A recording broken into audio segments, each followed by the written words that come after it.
It's big time on CBS. Number 3, Oregon hosts number 7, Indiana, in a game with so much on the line, including playoff stakes, conference title stakes, and you can watch it all go down at 3:30 on CBS. So excited to welcome in the head coach of the Oregon Ducks, Dan Lanning. Coach, how are we doing today? Doing great, Emily. Thanks for having me. Yes, looking forward to this conversation. It's been a while, but the last time that we saw you was the big win at Penn State, and you were caught on camera kind of letting out this yell that was almost cathartic, and you were a little emotional in that post-game interview. I know that you value every single win that you can get, but what came over you in that moment? You try to operate with such poise throughout the game and focus on the next play, and I think that was just the realization that you can let it out. You can have some fun in that moment because there isn't another play after this one. So it was a very emotional game for our players, an emotional win. It was certainly a lot of fun there on the field, and fun to see it come to fruition. Yeah, and I know you're looking ahead to this week, but what does a win like that say about this team as you carry that into the bye week? Yeah, just that they're about growth, right? That was a tough environment against a really good team. And you want to see how you guys operate in that moment. That was certainly a challenge. Going on the road in the Big Ten is always tough. To be able to go to a place like that and take care of business is really important. Last year, you had a perfect regular season, won a Big Ten title, and then one and done in the playoffs. And I know the only way that you can avenge that finish is what happens at the end of the year. But how is maybe that unfinished business motivating the team right now before they even get to that point in the playoff? Yeah, some guys on our team were a part of that, some weren't. I think the biggest piece is to focus on one of our DNA traits, growth. And you look at moments like that and games like that, it's one thing to be a part of it. It's another thing if you can grow from it. And so far this team has been somebody that can grow from a moment like that and figure out how they can improve and get better. Heard you mention growth a few times already to start this interview. How much growth have you seen from your quarterback, Dante Moore? It's impressive. We're really fortunate to have Dante on our team. It matters to him. He works extremely hard during the week. He prepares really, really well. His teammates love him. And he's certainly grown up in our system. He's done an unbelievable job of taking his medicine every week and saying, hey, how can I get better? How can I improve for this team? And it's fun to watch as a coach for sure.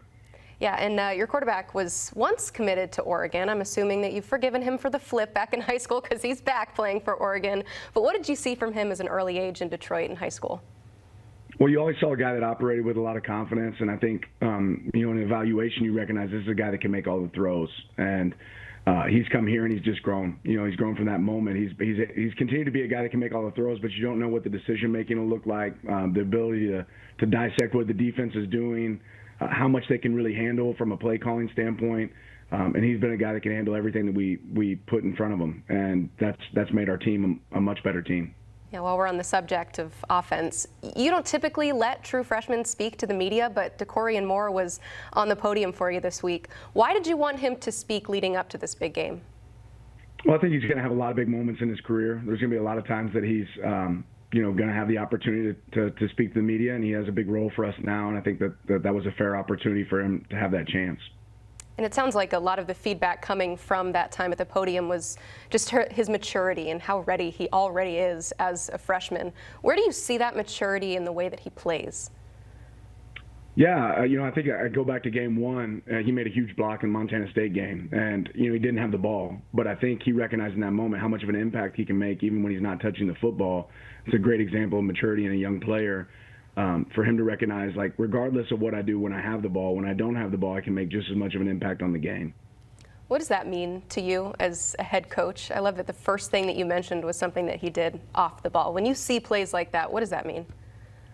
It just means that our guys are buying into what we believe, and they believe in it too, right? It's not my beliefs, it's our team, it's our standard. And when you see that, you get pretty excited because you know that you got the right guy.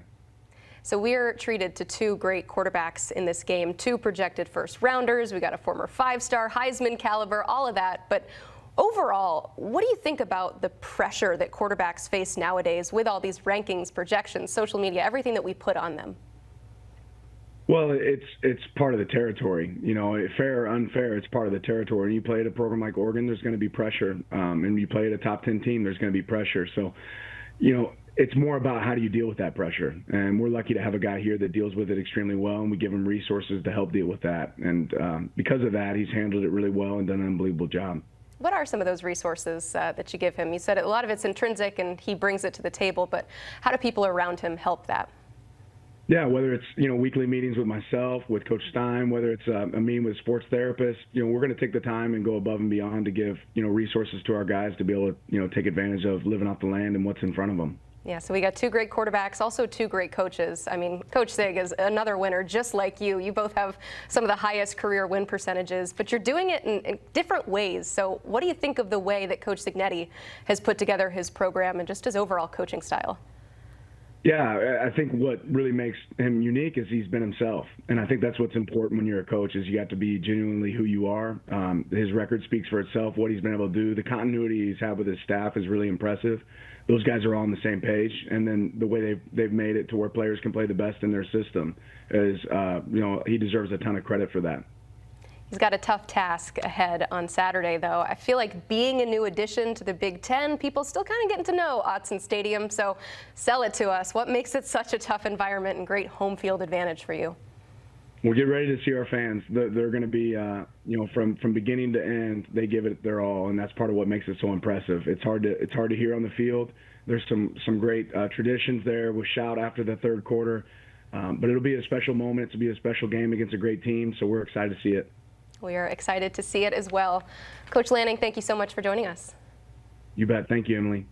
There you have it. Indiana, Oregon, 3:30. You heard it from the man himself. Autzen Stadium will be rocking. You can catch It's Big Time on CBS and streaming on Paramount+.